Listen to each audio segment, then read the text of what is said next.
Boa noite a todos, queridos irmãos da casa do nosso querido irmão Clarencio.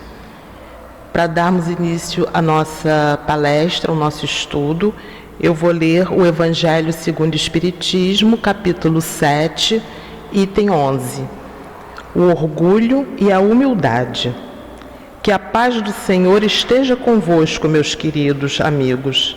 Venho até vós para vos encorajar a seguir o bom caminho. Deus concedeu aos pobres espíritos que habitaram a terra e em outras épocas a missão de vir vos esclarecer.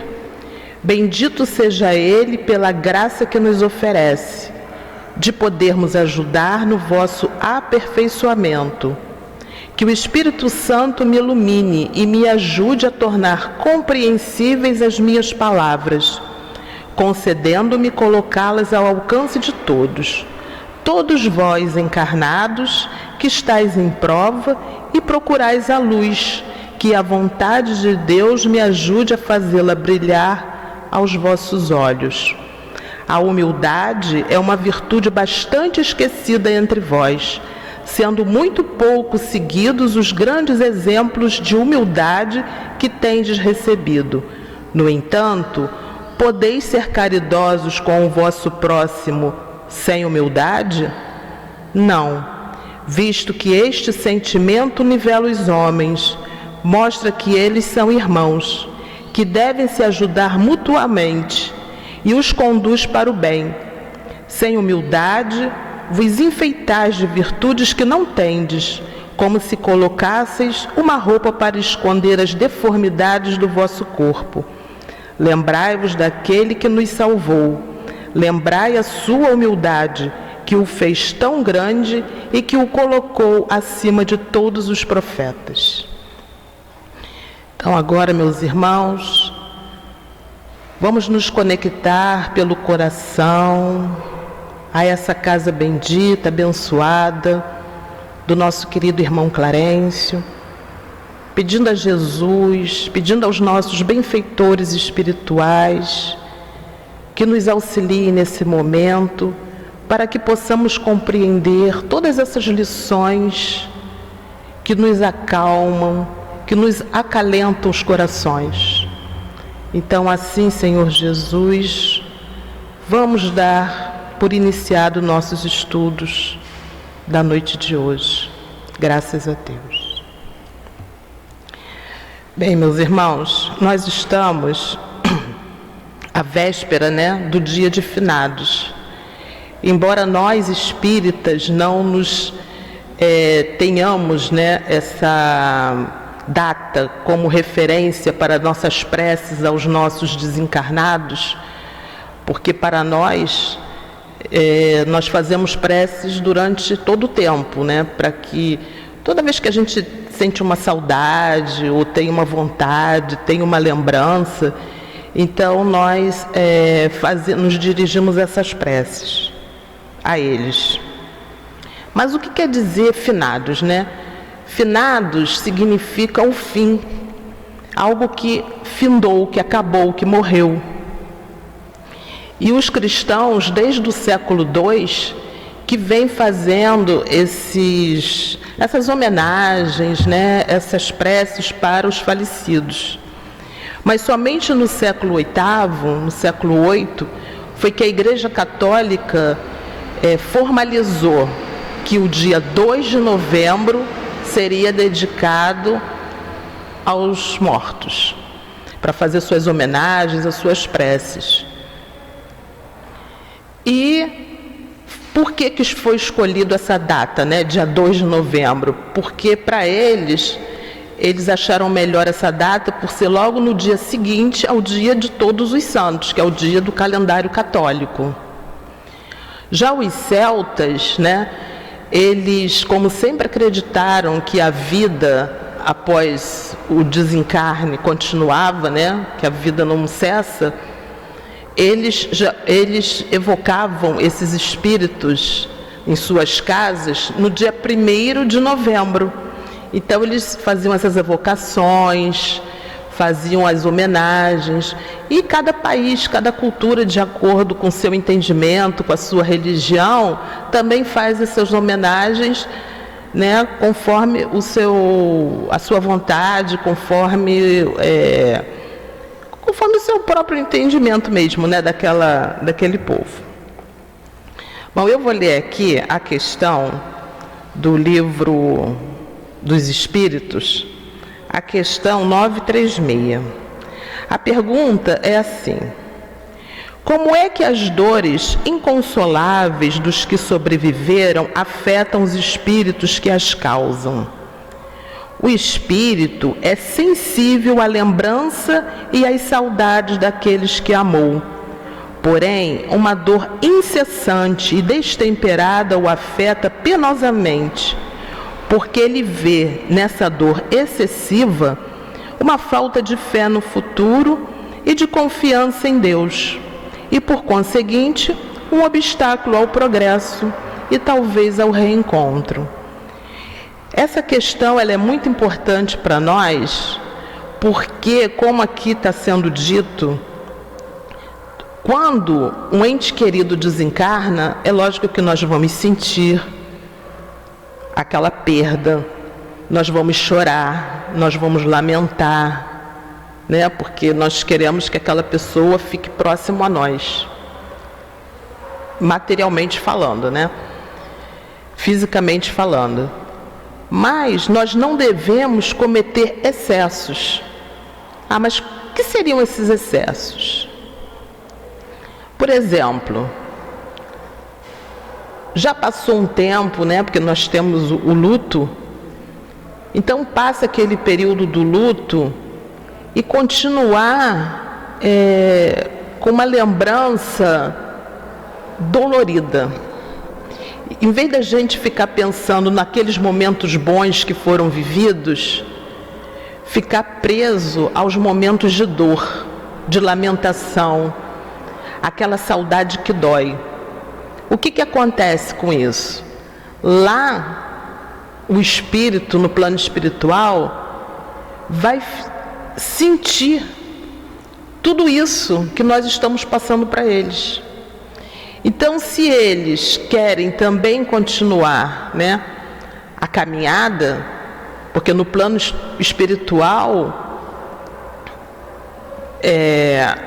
os espíritos estudam, os espíritos trabalham, eles levam a vida deles normalmente. Mas se nós aqui, encarnados, ficarmos emitindo essas manifestações mais calorosas além da conta, vai perturbá-los, porque eles também vão ficar sentindo da mesma forma que nós estamos sentindo aqui. Então, quando bater aquela saudade, faz uma prece, pede uma intercessão de Jesus, intercessão de Maria, intercessão de Clarencio, e fique pensando naqueles bons momentos, para levar alegria, leveza para esses espíritos. E também, como nós estamos vivendo, né, esse momento de pandemia, onde os desencarnes em massa, né, estão acontecendo no mundo todo, nós estamos assim vivenciando, para nós encarnados, é como se fosse assim algo que nós nunca tivéssemos visto, né? Se nós já vimos ou não, não sabemos, não lembramos, não temos essa lembrança. Mas está sendo assim difícil a gente acompanhar esse número de mortes, né, coletivas. Mas quando nós estudamos a Gênese, capítulo 18, onde o título é Os Tempos São Chegados, e também ali nos é ensinado sobre a nova geração, é muito interessante porque ali nos explica a necessidade desses desencarnes coletivos. Mas por que isso é necessário? Bom, nós primeiro precisamos pensar na lei de Deus, né? As leis de Deus, são leis imutáveis. E uma dessas leis é a lei do progresso. Então, o nosso planeta, ele precisa, progredir, precisa evoluir. Então, esses desencarnes coletivos proporcionam isso. Por quê? Porque esses espíritos são levados, para novos aprendizados, para novas descobertas. Então, quando eles reencarnarem, eles vão trazer tudo isso para nós, para o planeta. Então, é uma troca. Aqueles espíritos que são mais endurecidos, que ainda estão muito voltados ainda, para o mal, para coisas que já deveria ter sido mudada, no sentimento deles, alguns não reencarnarão mais na Terra. São essas informações que nós temos. E aqueles que são apenas assim, vamos dizer, não são maus, mas às vezes são levados, pela mídia, pela massa, a massa que eu digo de pensamentos, Então, o que acontece? Essas pessoas, elas não são mais, mas elas precisam fazer uma ressignificação dentro delas, fazer uma autoanálise e mudar esse pensamento. Então, elas também são levadas para fazer essa nova descoberta, de que ser bom é bom, ser útil é bom. Então, assim, a espiritualidade, ela não trabalha com o acaso. As coisas estão acontecendo à nossa volta, não é por acaso. Está tudo obedecendo uma lei, a lei de Deus. Então, quando, algumas pessoas têm até comentado, que durante essa pandemia tem visto muitas mulheres grávidas, tem visto assim muito bebezinhos, E é uma verdade, parece mesmo, a gente tem essa sensação que está indo muita gente retornando ao plano espiritual, em compensação tem um tanto que está retornando. E esses que estão indo, uma hora também vão retornar, assim como nós, Quando chegar o nosso momento, porque todos nós temos, o momento de retornar ao plano espiritual. Mas com certeza, quando nós retornarmos, nós estaremos muito melhores. Isso aí não tem a menor sombra de dúvidas. Mas a gente não pode ser insensível, de achar também que é tudo muito fácil, na hora que a gente aprende, a gente compreende, mas na hora de ver, o nosso ente querido dentro de um caixão é muito difícil. Ainda mais se for assim, aquelas mortes que a gente considera prematuras, mortes violentas, que de uma hora para outra acontece um acidente e a pessoa desencarna. Então não é uma coisa fácil. Então eu trouxe aqui o livro Religião dos Espíritos, pelo Espírito de Emmanuel, psicografia do Chico, aonde Emmanuel, ele aborda na lição 58 essa questão, cujo título é Ante os que partiram, é a lição 58. E ele fala assim para a gente: nenhum sofrimento na terra será talvez comparável ao daquele coração que se debruça sobre outro coração regelado e querido, que o ataúde transporta para o grande silêncio. Então a gente vê que esses espíritos, embora eles já tenham toda essa compreensão sobre o desencarne, eles vêm nos orientando sobre isso, que a morte não existe, que a vida continua, mas mesmo assim eles se compadecem diante do nosso sofrimento, porque é realmente muito triste, é um momento mesmo de dor. E aí ele fala, eu não vou ler tudo, vou ler alguns trechos, e ele fala assim: Digam àqueles que já estreitaram de encontro ao peito um filhinho transfigurado em anjo da agonia, um esposo que se despede procurando debalde mover os lábios mudos, uma companheira cujas mãos consagradas à ternura pendem extintas, um amigo que tomba desfalecente para não mais se erguer, ou um semblante materno acostumado a abençoar e que nada mais consegue exprimir senão a dor da extrema separação pela última lágrima. Todavia, quando semelhante provação te bate à porta, reprime o desespero e dilui a corrente da mágoa na fonte viva da oração. Porque os chamados mortos são apenas ausentes, e as gotas de teu pranto lhes fustigam a alma como chuva de fel. Também eles pensam e lutam, sentem e choram.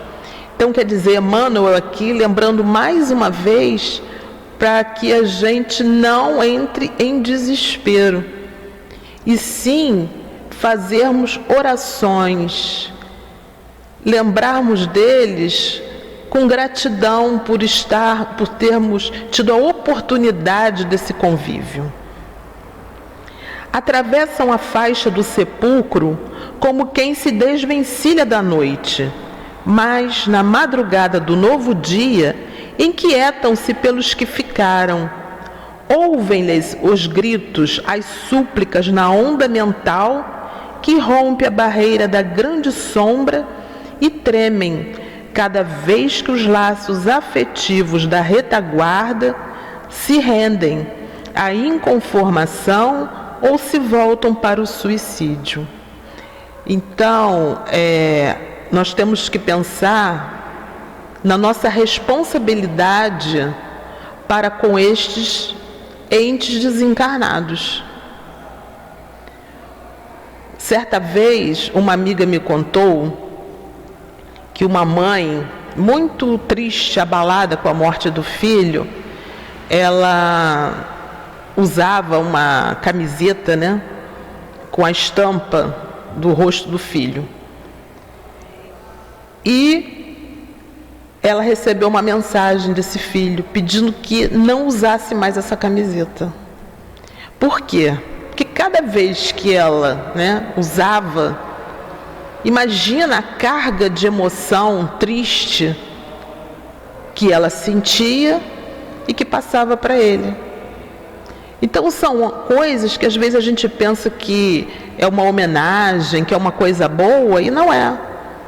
Nós precisamos refletir sobre isso. Tranquiliza desse modo os companheiros que demandam o além, suportando corajosamente a despedida temporária, e honra-lhes a memória, abraçando com nobreza os deveres que te legaram. Então, assim, quando uma pessoa retorna à pátria espiritual, e que é esse ente querido, mas ele também deixou coisas, de repente, a serem feitas, a darem continuidade. E nós podemos fazer isso por eles.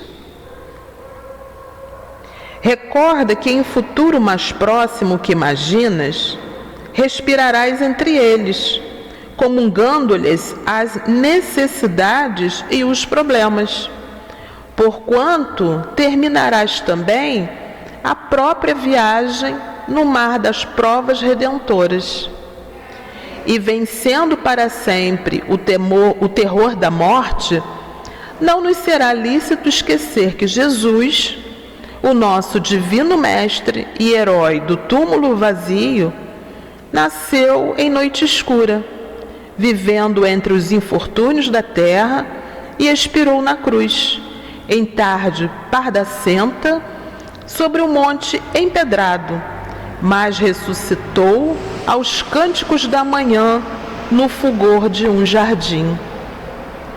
Então esse finalzinho é muito lindo, porque nos lembra que nós devemos nutrir em nossos corações essa esperança. A esperança do reencontro, a esperança de que não estamos desamparados, a esperança de que Jesus está no controle de tudo, a esperança de que os nossos guias espirituais estão sempre em torno de nós, nos amparando, nos fornecendo aquilo que é necessário para o nosso aprendizado, porque tudo é aprendizado, né? Nós já aprendemos que aqui no nosso planeta é uma escola. Então nós viemos aqui para quê?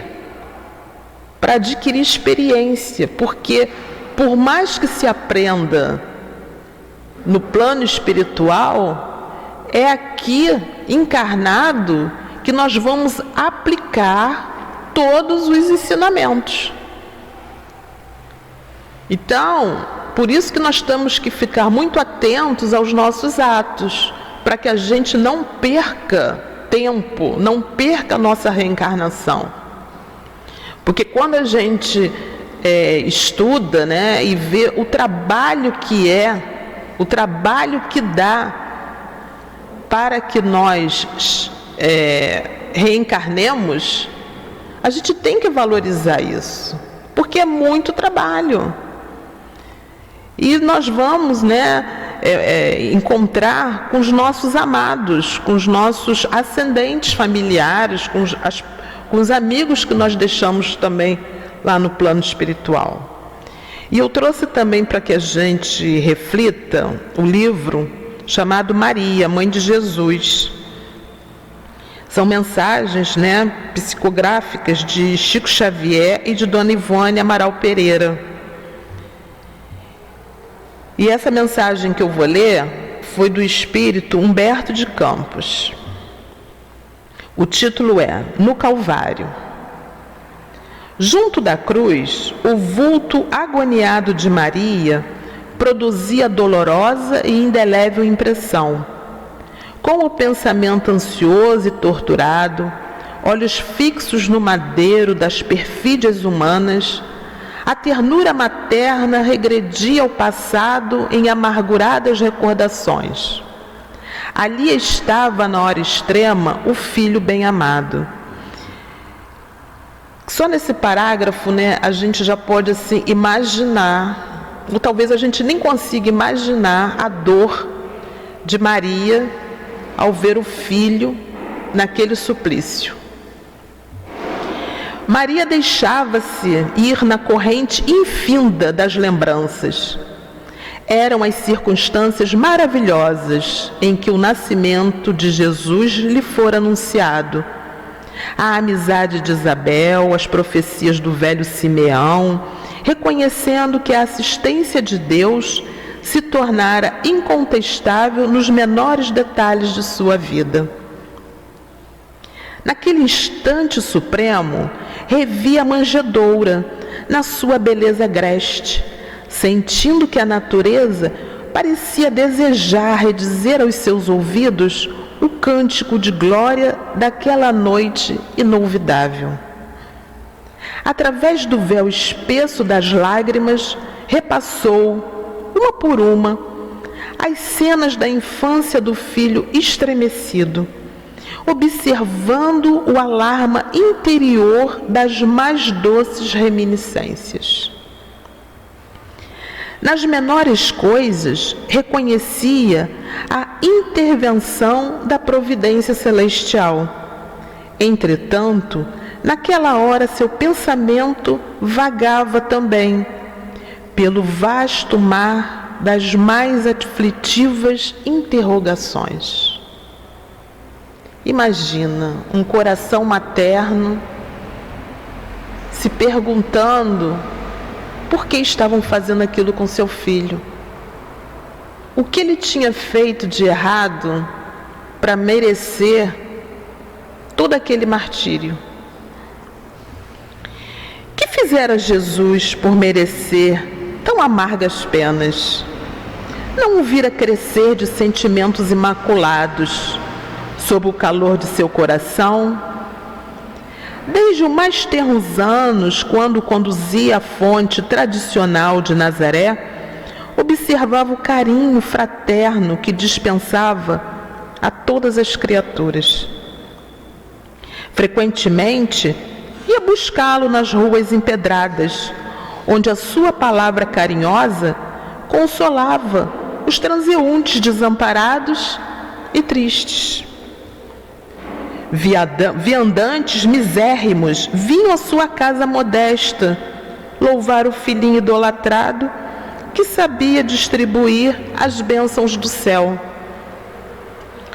Com que enlevo recebia os hóspedes inesperados que suas mãos minúsculas conduziam à carpintaria de José.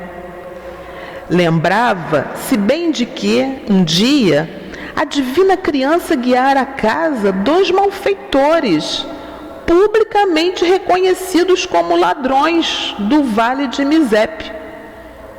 E era de ver-se a amorosa solicitude com que seu vulto pequenino cuidava dos desconhecidos como se fossem seus irmãos. Muitas vezes comentara a excelência daquela virtude santificada, receando pelo futuro de seu adorável filhinho. Que mãe, né, não ficaria preocupada em ver uma criança tão dócil no mundo que ainda traz tantas atribulações? Depois do caricioso ambiente doméstico, era a missão celestial, dilatando-se em colheita de frutos maravilhosos. Eram paralíticos que retomavam os movimentos da vida, cegos que se reintegravam nos sagrados dons da vista, criaturas famintas de luz e de amor que se saciavam na sua lição de infinita bondade. Que profundos desígnios haviam conduzido seu filho adorado à cruz do suplício. Uma voz amiga lhe falava ao espírito, dizendo das determinações insondáveis e justas de Deus, que precisam ser aceitas para a redenção divina das criaturas. Seu coração rebentava em tempestades de lágrimas irreprimíveis. Contudo, no santuário da consciência repetia sua afirmação de sincera humildade: faça-se na escrava a vontade do Senhor. De alma angustiada, notou que Jesus atingira o último limite dos padecimentos inenarráveis. Alguns dos populares mais exaltados multiplicavam as pancadas, enquanto as lanças riscavam o ar em ameaças audaciosas e sinistras. Ironias mordazes eram proferidas a esmo, dilacerando-lhe a alma sensível e afetuosa.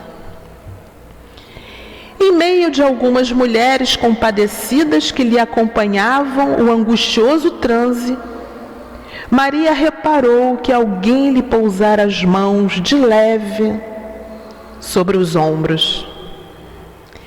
Deparou-se-lhe a figura de João, que, vencendo a pusilanimidade criminosa em que haviam mergulhado os demais companheiros, lhe estendia os braços amorosos e reconhecidos.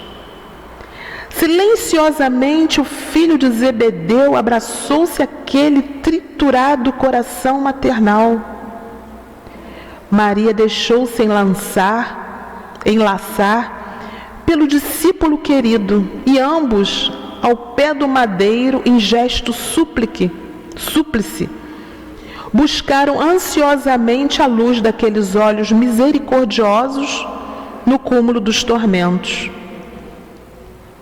Foi aí que a fronte do divino supliciado se moveu vagarosamente, revelando perceber a ansiedade daquelas 2 almas em extremo desalento. Meu filho, meu amado filho, exclamou a mártir. em aflição diante da serenidade daquele olhar de melancolia intraduzível. O Cristo pareceu meditar no auge de suas dores, mas como se quisesse demonstrar no instante derradeiro a grandeza de sua coragem e a sua perfeita comunhão com Deus, replicou com significativo movimento dos olhos vigilantes: Mãe, eis aí o teu filho. E dirigindo-se de modo especial, com leve aceno ao apóstolo, disse: Filho, eis aí a tua mãe. Maria envolveu-se no véu de seu pranto doloroso, mas o grande evangelista compreendeu que o Mestre, na sua derradeira lição, ensinava que o amor universal era o sublime coroamento de sua obra. Entendeu que no futuro a claridade do reino de Deus revelaria aos homens a necessidade da cessação de todo egoísmo e que no santuário de cada coração deveria existir a mais abundante cota de amor, não só para o círculo familiar, senão também para todos os necessitados do mundo, e que no templo de cada habitação permaneceria a fraternidade real,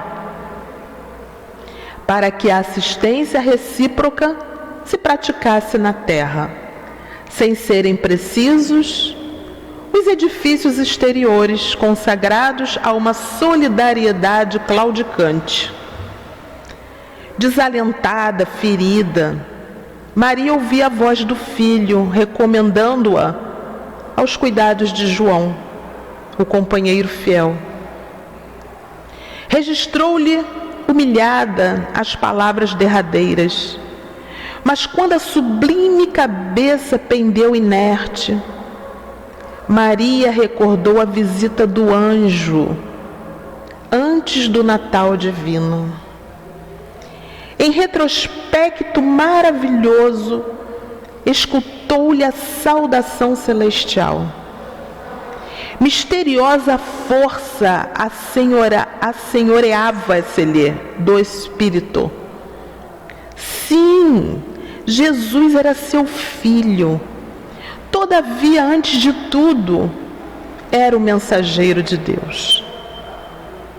Ela possuía desejos humanos, mas o Supremo Senhor guardava eternos e insondáveis desígnios.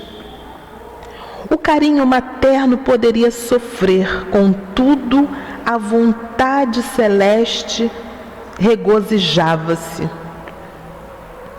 Poderia haver lágrimas em seus olhos, mas brilhariam festas de vitória no reino de Deus. Suplicar aparentemente em vão, porquanto, certo, o Todo-Poderoso atendera-lhe os rogos, não segundo os seus anseios de mãe, e sim de acordo com os seus planos divinos. Foi então que Maria, compreendendo a perfeição, a misericórdia, a justiça da vontade do Pai, ajoelhou-se aos pés da cruz.